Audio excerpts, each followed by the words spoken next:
Good morning students. तो आज की क्लास में अपन शुरू कर रहे हैं एक और नया चैप्टर नंबर 12 जो है ट्रांसफ़र प्राइसिंग।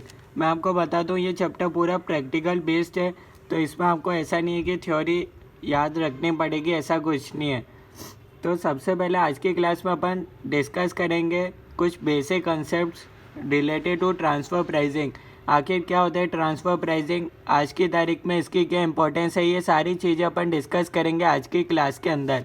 तो एकदम आपको ध्यान से नॉर्मल स्पीड पर इस वीडियो को चलते रहना, एकदम ध्यान से सुनना, हर एक चीज़ मैं समझाऊंगा।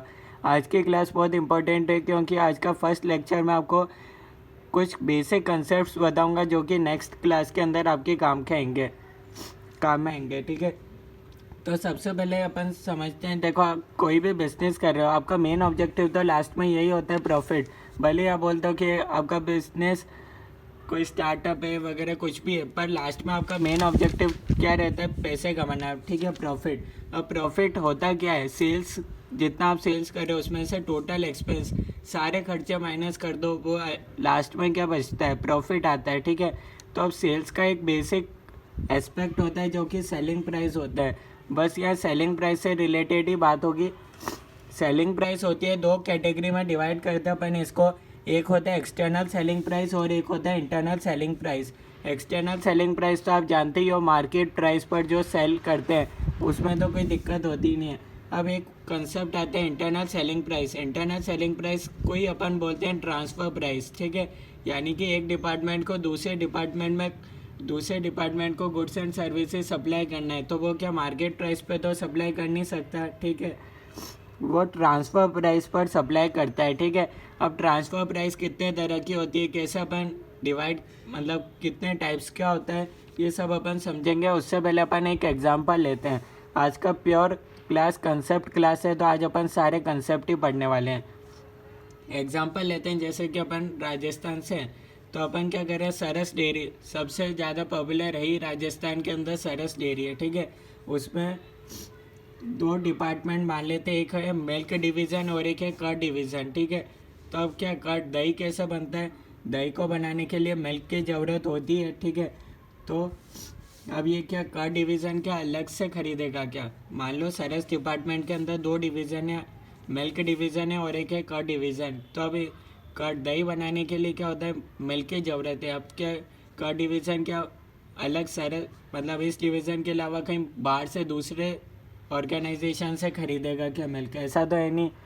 जब घर में मिल्क बन रहा है तो फालतू में बाहर से क्यों खरीदना है कर्ड डिवीज़न को? ठीक है, तो क्या करेगा? कर्ड डिवीज़न को चाहिए मिल्क। ठीक है, अब मिल्क डिवीज़न को फ्री में तो दे नहीं देगा। ठीक है, यह अलग डिवीज़न है, यह अलग डिवीज़न है।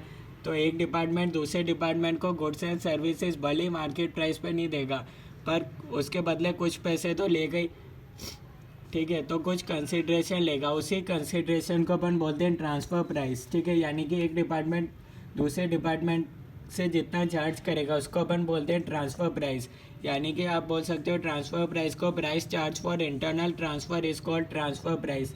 ठीक है, ट्रांसफ़र प्राइस क्या होता है ये तो आपको समझ में आ गया होगा। अब पढ़ते हैं कि आखिर ट्रांसफ़र प्राइस आज की तारीख में क्यों इम्पोर्टेंस है, आखिर क्या इसकी हिस्ट्री रही हुई है, हिस्ट्री ऑफ ट्रांसफ़र प्राइस। देखो, एक अपन पढ़ेंगे प्री 1991 से पहले का और एक अपन पढ़ेंगे 1991 के बाद का। ठीक है, 1991 के बाद से ट्रांसफ़र प्राइस की आप मान सकते हैं इम्पोर्टेंस बहुत ज़्यादा बढ़ गई है। क्यों? 1991 में आपको पता होगा लिबरलाइजेशन, प्राइवेटाइजेशन एंड ग्लोबलाइजेशन हुआ था। तो उसके बाद क्या हुआ? एलपीजी आया। उसके बाद क्या हुआ? हर इंडस्ट्री के अंदर कंपटीशन बहुत ज़्यादा बढ़ चुका है, आपको पता होगा। ठीक है, पर 1991 से पहले क्या था? बहुत ही लिमिटेड कंपनीज इंडिया में वर्क कर रही थी। ठीक है, तो वहाँ क्या चलता था? सेंट्रलाइजेशन चलता था सिस्टम, जैसे कि decision taking power in top level management only. ठीक है, यानी कि अगर 10 डिपार्टमेंट है और तो वो खुद से अपना कोई नहीं डिसीज़न ले सकते, उनको कुछ भी चीज़ परचेज़ करनी है उनको एक बार टॉप मैनेजमेंट से परमिशन लेनी पड़ती थी हर काम के लिए। क्या मैं ये परचेज़ कर लूँ, क्या ये इतने भाव पे सेल्स कर सकता हूँ? तो 1991 से पहले क्या होता था? कंपनी में लिमिटेड स्कोप ही रहता था। ठीक है, ज़्यादा कंपनी ऑलरेडी मार्केट में थी नहीं, तो जो थी वो ऑलरेडी प्रॉफिट बेस्ड ही थी। ठीक है, यानी कि उनमें वो प्रॉफिट होता था, तो उसमें ऐसा कुछ नहीं था। अब जैसे कि मान लो 1991 से पहले किसी को एक डिपार्टमेंट को दूसरे डिपार्टमेंट को ये ट्रांसफ़र करना है गुड्स एंड सर्विसेज, तो वो क्या करते थे, कोस्ट पर ही ट्रांसफ़र करते थे। जितना इनके मिल की कोस्ट पड़ी, मतलब इनके लिए भी कोई इन्होंने परचेज़ करा होगा कहीं से, कुछ मैन्युफैक्चरिंग कर रहे हैं, तो इनके लिए जो कोस्ट बनी ये उसी पर ही सेल करते थे कर डिवीज़न को। इनको क्या है, इनके कुछ कोई कंपटीशन तो है नहीं कि ये डिवीज़न आगे बढ़ गया, ये इसको ज़्यादा प्रॉफिट हुआ लॉस हुआ, क्योंकि सेंट्रलाइजेशन था, जो मेन ओनर ने कह दिया वैसे ही होता था। तो कोस्ट सेंट्रिक अप्रोच चलता था, ठीक है, यानी कि कोस्ट पर ट्रांसफ़र प्राइस जो होती थी वो कोस्ट पे चलती थी, ठीक है, यानी कि जो इसका कोस्ट पड़ा उसी में इसको सेल कर दिया, ठीक है, कोई प्रॉफिट नहीं कमाया। पर 1991 के बाद क्या हुआ, कंपटीशन बढ़ गया, बहुत सारी कंपनीज आई, लिबरलाइजेशन, प्राइवेटाइजेशन, ग्लोबलाइजेशन की वजह से। तो उसके बाद क्या हुआ, कंपनीज़ को एक्सपांड करना पड़ा। जैसे पहले इंडिया में सिर्फ एक ही कंपनी एक ही स्टेट में थी, तो अब क्या हुआ, इसके बाद हर एक स्टेट में ब्रांचेस खोलनी पड़ गई कंपनी को। जैसे कि आप रिलायंस का एग्जांपल मान सकते हो, उसमें क्या हुआ, डिसेंट्रलाइजेशन हो गया। जैसे कि रिलायंस के 100 स्टोर से एग्जांपल ले लेते हैं, तो अब 100 स्टोर्स में से हर एक को, हर स्टोर का एक एक मैनेजर हो गया, तो 100 मैनेजर हो गए, ठीक है। अब एक जना जो रिलायंस का मेन ओनर है, अब वो 100 स्टोर्स को नहीं संभालेगा। अब क्या करेगा, वो जो मेन ओनर होगा वो कह देगा कि भैया हर एक मैनेजर अपने स्टोर के लिए, हर एक स्टोर के प्रॉफिट के लिए जिम्मेदार है, और जो भी स्टोर सबसे ज़्यादा प्रॉफिट करके देगा टॉप मैनेजमेंट यानी कि ओनर को, तो उसको मिलेगा, सैलरी भी मिलेगा और बोनस भी मिलेगा। तो अब हर डिवीज़न के बीच में फ़ाइट होने लग गई कि यार मेरा प्रॉफिट ज़्यादा होगा तो मेरा बोनस मिलेगा, सैलरी भी ज़्यादा मिलेगी। तो इस स्टोर में अपने आप में एक कंपटीशन हो गया, यानी कि अब हर एक स्टोर अपने आप में फ़ाइट करने लग गए। कंपनी के सेम स्टोर है पर वो अपने आप में फ़ाइट कर रहे हैं कि हमको ज़्यादा प्रॉफिट होना चाहिए ताकि हमको ज़्यादा बोनस मिलेगा।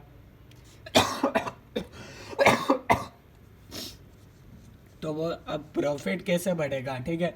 ग्राहक तो, कस्टमर लोग तो अभी भी लिमिटेड ही है, क्योंकि कंपटीशन बढ़ चुका ऑलरेडी, तो ग्राहक को तो बढ़ा नहीं सकते। तो अब उनको क्या करना पड़ेगा, अपना कॉस्ट जो उनका आ रही है उसको कम करना पड़ेगा, ठीक है। हर एक डिवीज़न अगर अपनी जो कॉस्ट को ही कम कर दे तो ऑलरेडी वो जिस भाव में बेचेगा वो ऑलरेडी बढ़ जाएगा, ठीक है। जैसे कि अभी आपके 10 रुपये में सामान खरीदते हो, 12 में बेचते हो, अब आप 8 रुपये में खरीद रहे हो, 12 में बेच रहे हो, तो आपका प्रॉफिट बढ़ गया ना 4 रुपये से। तो अब हो गया प्रॉफिट सेंट्रिक अप्रोच हो गया 1991 के बाद, यानी कि अब प्रॉपर सेलिंग प्राइस होगी। ऐसा नहीं कि कोस्ट पे ही बेस, कोस्ट पर ही है, मिल्क डिवीज़न ट्रांसफ़र कर रहा है कर्ड डिवीज़न को, तो इससे फ़ायदा तो सिर्फ कर्ड डिवीज़न को हो रहा है। मिल्क डिवीज़न का क्या होगा, अगर मिल्क डिवीज़न वही अगर ये सेम मिल्क अगर बाहर बेचता तो हो सकता है उसको वो सेलिंग प्राइस ज़्यादा पैसे कमाता। तो इसमें क्या हुआ, फिर एट द लास्ट में देखेंगे किसका प्रॉफिट ज़्यादा हुआ दोनों डिवीज़न में, तो आंसर आएगा कर डिवीज़न, और प्रमोशन मिल जाएगा कर डिवीज़न के मैनेजर को। तो इसमें तो मिल्क डिवीज़न का नुकसान हो गया।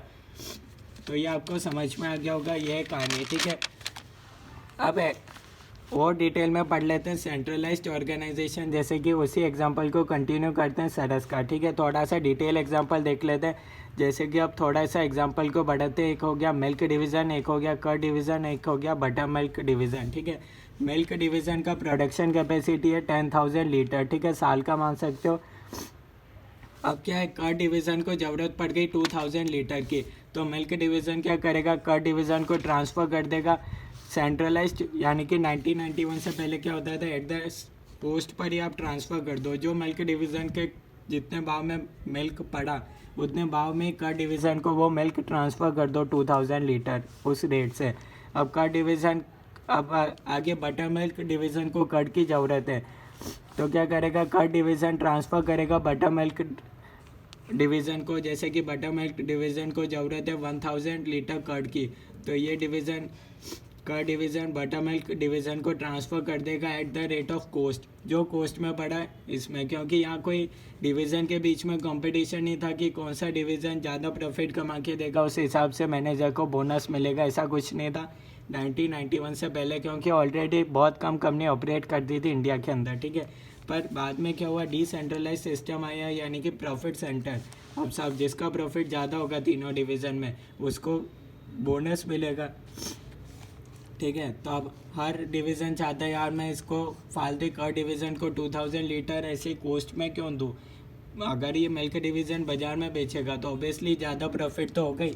तो ऐसे ही डिसेंट्रलाइज्ड ऑर्गेनाइजेशन में क्या होता है, अपन को 3 कंसेप्ट पढ़ने। एक होता है फुल्ली स्पेयर यानी कि आइडल कैपेसिटी, एक होता है part spare part occupied capacity, third होता है फुल ऑक्यूपाइड कैपेसिटी।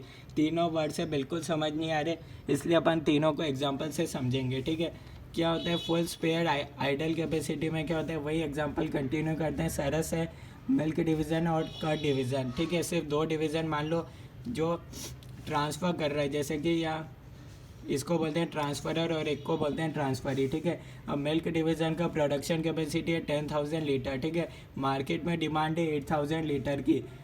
तो प्रोडक्शन कैपेसिटी यानी कि 2,000 आइडल कैपेसिटी है मिल्क डिवीज़न के पास। अब मार्केट प्राइस क्या है मिल्क के 50 रुपये लीटर, वेरिएबल कॉस्ट है 30% रुपीज़ 30 पर लीटर। ठीक है, यानी कि 30 रुपये में बनता है मिल्क डिवीज़न के लिए। और मिल्क डिवीज़न अगर उसको बाज़ार में बेचता है, कोई डिवीज़न में ट्रांसफ़र नहीं कर रहा, बाज़ार में बेच रहा है, 50 रुपये लीटर मिल रहा है, पर वो मार्केट में 8,000 लीटर ही बिकता है, 2,000 लीटर आइडल ऐसे ही रहता है। मतलब उनका वो प्रोडक्शन कर सकते हैं पर वो बिकेगा नहीं। तो अब क्या करना है, कर्ड डिवीज़न को ज़रूरत पड़ गई 2,000 लीटर की। ठीक है, एग्जांपल ले रहे हैं, जैसे कि कर्ड डिवीज़न को ज़रूरत पड़ गई 2,000 लीटर ऑफ मिल्क चाहिए। तो अब क्या होनी चाहिए, transfer price, minimum transfer price क्या होनी चाहिए, मैक्सिमम ट्रांसफ़र प्राइस कितनी होनी चाहिए। देखो मिनिमम ट्रांसफ़र प्राइस होगी तो इस तो कर्ड डिवीज़न को फ़ायदा मिलेगा, और मैक्सिमम ट्रांसफ़र प्राइस में इसको ज़्यादा प्रॉफिट होगा। जैसे कि ये 50 रुपये से कर रहा है ट्रांसफ़र 2,000 लीटर, तो मिल्क डिवीज़न को ज़्यादा प्रॉफिट हो गया, 30 रुपीज़ में कर्ड डिवीज़न को फ़ायदा हो जाएगा। तो आखिर क्या होनी चाहिए, रेंज अपन को ये निकालनी है। ठीक है, देखो आइडल कैपेसिटी के केस में क्या होता है, यही अपना फुल्ली स्पेयर आइडल कैपेसिटी यही टॉपिक है। इसमें क्या होता है, मिनिमम ट्रांसफ़र प्राइस क्या रहेगी, जितना आपके पास आइडल कैपेसिटी है। देखो ये जो आइडल कैपेसिटी आपके पास है 2,000 लीटर, और इतना ही कर्ड डिवीज़न भी मांग रहा है 2,000 लीटर, यानी कि आप इसको 30 रुपीज़ के रेट से ट्रांसफ़र कर दो। क्योंकि आप इसको बाज़ार में तो ये ऑलरेडी 2,000 लीटर बाज़ार में तो बिक ही नहीं रहा है, बाज़ार में तो मैक्सिमम इतना ही बिक सकता है, इतना उनकी कैपेसिटी वो प्रोडक्शन कर सकते हैं, पर इतना बिकेगा ही नहीं। तो इससे अच्छा जो आ रहा है वही मिल रहा है, इनका तो बेनिफिट है ना मिल्क डिवीज़न को, 30 रुपये लीटर मिल रहा है। और कर्ड डिवीज़न के लिए क्या है, उनको बाज़ार से सस्ता मिल रहा है। तो मिनिमम ट्रांसफ़र प्राइस हो गया, जितना अपने पड़ रहा है कम से कम मैं उतना ही तो चार्ज करूँगा milk division. Maximum transfer price क्या होगा, मैक्सिमम कर्ड डिवीज़न इससे ज़्यादा मैं क्यों खरीदेगा, क्योंकि मार्केट प्राइस ही 50 रुपये लीटर है, वो इससे ज़्यादा पे करेगा नहीं। तो ये आपको समझ में आ गया होगा पहली कैटेगरी। सेकंड कैटेगरी क्या है, part spare part occupied capacity. इसका क्या मतलब है, एक और एग्जांपल लेते हैं, जैसे कि मिल्क डिवीज़न है, प्रोडक्शन कैपेसिटी वही 10,000 लीटर, डिमांड है यानी कि मार्केट में इतना बिकता है 8,000 लीटर, आइडल कैपेसिटी उनके पास 2,000 लीटर। ठीक है, अब सेलिंग प्राइस है 50 रुपये लीटर, वेरिएबल कॉस्ट है 30 रुपये लीटर, यानी कि 30 रुपये में बनता है, 50 रुपये में मिल्क डिवीज़न बाज़ार में बेचता है। अब कर्ड डिवीज़न को यहाँ ज़रूरत पड़ गई इस बार 3,000 लीटर की ज़रूरत पड़ गई। अब 2,000 तो आइडल कैपेसिटी है, तो इस रेट पे कौन सा होगा, मिनिमम ट्रांसफ़र प्राइस वो चार्ज करेंगे यार 30। मिल्क डिवीज़न सोचेगा यार ये 2,000 तो फालतू ही पड़ा रहता है, इससे जो मिले जितना अपनी कॉस्ट है कम से कम उसमें बिक रहा है तो अच्छी बात है, अदरवाइज़ ये तो फालतू ही अपने कुछ बिकेगा ही नहीं, कुछ ही नहीं मिलेगा, जीरो मिलेगा। इससे अच्छा जो मिल रहा है इस डिवीज़न से वो ले लेते हैं, क्योंकि मार्केट में ऑलरेडी इतना ही बिकता है। ठीक है, तो एक तो ये 2,000 लीटर तो इतना बेच सकते हैं, और पार्ट ऑक्यूपाइड का क्या मतलब है, अब इनको चाहिए 3,000 लीटर, अभी 2,000 तो इन्होंने ट्रांसफ़र कर दिया, अब दिक्कत आती है इनको तो चाहिए 3,000 लीटर, यानी कि इनको 1,000 लीटर और चाहिए। अब 1,000 लीटर ये कैसे देंगे, अगर 1,000 लीटर तो ये इसमें से ही दे सकते हैं, जितना डिमांड है वो मार्केट में सप्लाई नहीं करेंगे पर अपने डिवीज़न को ट्रांसफ़र कर देंगे। तो उनके पास एक ऑप्शन है, अब ये डिमांड अगर ये बाज़ार में बेचते हैं तो इनको मिलता 50 रुपये लीटर, तो ये 1,000 लीटर, ये हो गया ना 2,000 से 3,000 माइनस 2,000 1,000, इतनी तो बाज़ार में डिमांड है। तो इसको वो किस रेट से ट्रांसफ़र करेंगे, 50 की रेट से। तो एवरेज निकाल सकते हो, कुछ ही नहीं, एवरेज करिए। ठीक है, तो ये होती है minimum transfer price. Maximum transfer price कितनी हो सकती है, मैक्सिमम ये ट्रांसफ़र कर सकते हैं जितना वो सेलिंग प्राइस, जितना वो बाज़ार में बेच रहे हैं। इससे ज़्यादा पे अगर वो बेचेंगे मिल्क डिवीज़न, कर्ड डिवीज़न को, तो कर्ड डिवीज़न खरीदेगा ही नहीं, क्योंकि ऑलरेडी बाज़ार में 50 रुपये की रेट है। मैक्सिमम ये रेंज हो सकती है, मिनिमम ये होगी, मैक्सिमम ये होगी। मिनिमम क्यों? क्योंकि मिल्क डिवीज़न थोड़ी ना लॉस उठाएगा फ्री में बेच के। कम से कम वो जितना उनका खर्चा हो रहा है, लागत बन रही है प्रोडक्ट बनाने की, वो इतना तो वसूल करेंगे, अदरवाइज़ उनका नुकसान हो जाएगा। थर्ड पॉइंट आता है फुल्ली ऑक्यूपाइड कैपेसिटी। इसका क्या मतलब है? वही एक और एग्जांपल लेते हैं। मिल्क डिवीज़न अब उतना ही बना रहा है, जितनी डिमांड है वो उतना ही प्रोडक्शन कर रहे हैं। अब कर्ड डिवीज़न को चाहिए 2000 लीटर, वही सेलिंग प्राइस इस फॉर 100 रुपीज़ लीटर मान लेते हैं, वेरिएबल कॉस्ट है 80 रुपीज़ लीटर, तब इनको चाहिए 2000 लीटर। अब मिल्क डिवीज़न इसमें क्यों खर्चा करेगा, 80 रुपीज़ में क्यों बेचेगा कर्ड डिवीज़न को? इसमें तो इनका नुकसान हो जाएगा, इनका प्रमोशन नहीं होगा, इनको बोनस नहीं मिलेगा, क्योंकि ये मार्केट में बेचते हैं। डिमांड तो फुल है, 100 रुपीज़ ही में इनको मिलते हैं 10,000 लीटर, 2000 लीटर जो इनको ट्रांसफ़र कर रहे हैं इसमें से, क्योंकि इनके पास कुछ एक्स्ट्रा तो ही नहीं और इनको रिक्वायर्ड है 2000 लीटर। ठीक है, तो अब क्या करेंगे? मिनिमम ट्रांसफ़र प्राइस यहाँ क्या होगी? 100 रुपीज़ लीटर। ये बोलेंगे अगर तुम्हें जो मार्केट प्राइस है उस पर चाहिए तो ले लो, अदरवाइज़ नहीं लोगे तो भी हमारे को तो ही ना कोई दिक्कत है, हम तो मार्केट में बेच देंगे, हमारे पास तो ऑलरेडी मार्केट में डिमांड है। तो ये 10,000 लीटर 100 रुपीज़ से सेल हो जाएगा। या फिर तुम सेल कर लो 2000 लीटर, तुम हमसे ख़रीद लो 100 रुपीज़ की रेट से। तो कर्ड डिवीज़न के पास भी ऑप्शन नहीं है, वो बाज़ार से ख़रीदेगा तो भी उसको 100 रुपीज़ से ही मिलेगा। बाज़ार से ख़रीदेगा और सेम डिपार्टमेंट में ख़रीदेगा तो भी 100 रुपीज़ में ही मिलेगा।